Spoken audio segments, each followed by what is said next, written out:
خواہشیں بادشاہوں کو غلام اور صبر غلاموں کو بادشاہ بنا دیتا ہے۔ جو شخص موت کو یاد رکھتا ہے وہ تھوڑی سی دنیا پر بھی خوش ہو جاتا ہے۔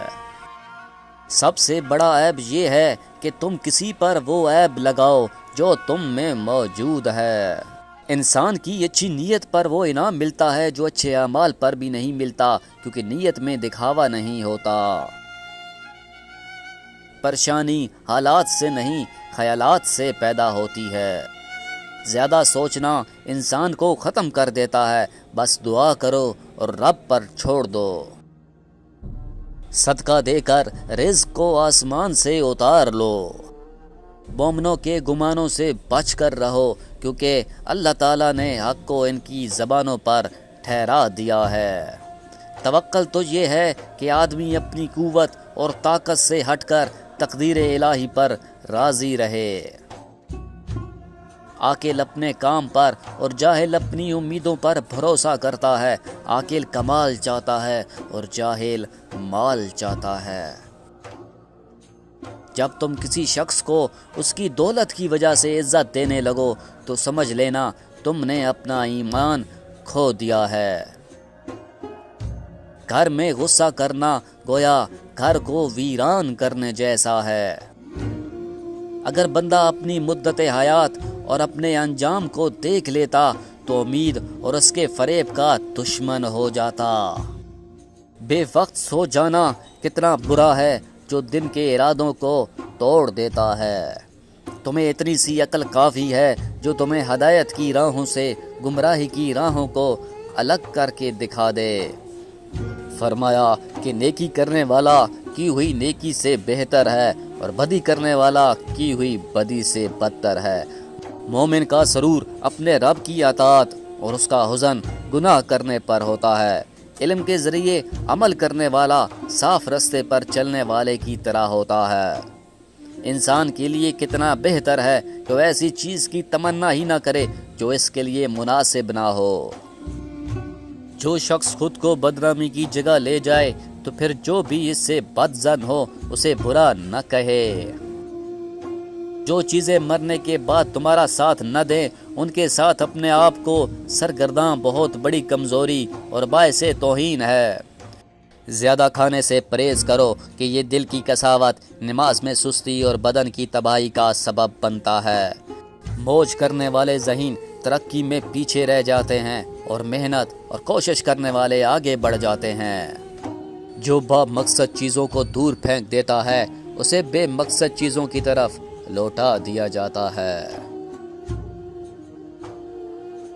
جس کا اخلاق اچھا ہوتا ہے اس کے دوست زیادہ ہو جاتے ہیں اور دلوں میں اس کی الفت اور محبت پیدا ہو جاتی ہے۔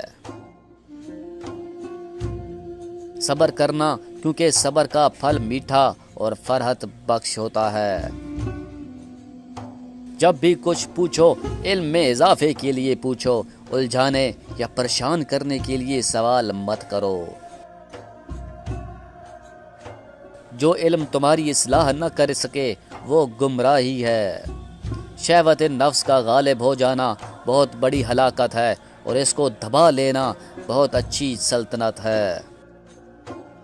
صلح رحمی نعمتوں کا باب کھولتا ہے اور تکلیفوں کو دفع کرتا ہے۔ بہت سارے انسان ایسے ہیں جن کو زبان نے موت کے گھاٹ اتارا ہے۔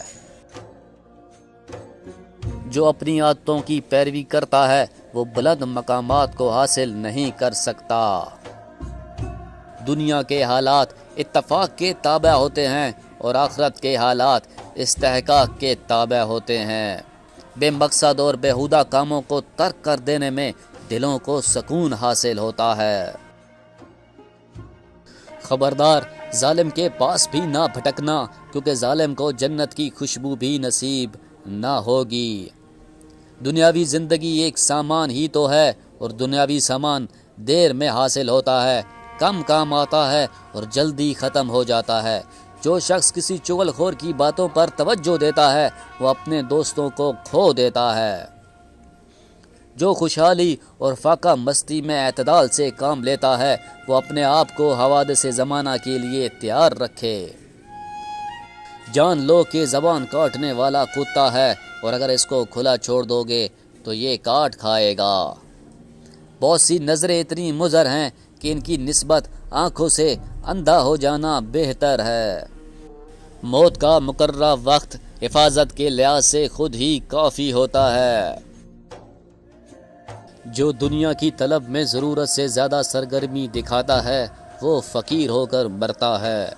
جب کوئی شخص دے کر جتلاتا ہے تو اس کا گناہ اس کے صدقے کے ثواب سے زیادہ ہو جاتا ہے۔ ہٹ دھرمی ہرگز نہ کرو، کیونکہ اس کا آغاز جہالت سے ہوتا ہے اور انجام پشیمانی۔ اگر انسان کی زبان نہ ہوتی تو انسان یا تو ایک مورت ہوتا یا پھر آوارہ گرد جانور۔ جو کسی بری بات کو سننے کے بعد اسے دہراتا ہے وہ اس کے کہنے والے کی طرح ہوتا ہے۔ جب چاہو کہ تمہاری دعا عرش تک پہنچے اور مستجاب ہو جائے تو پہلے اپنے والدین کے لیے دعا مانگو۔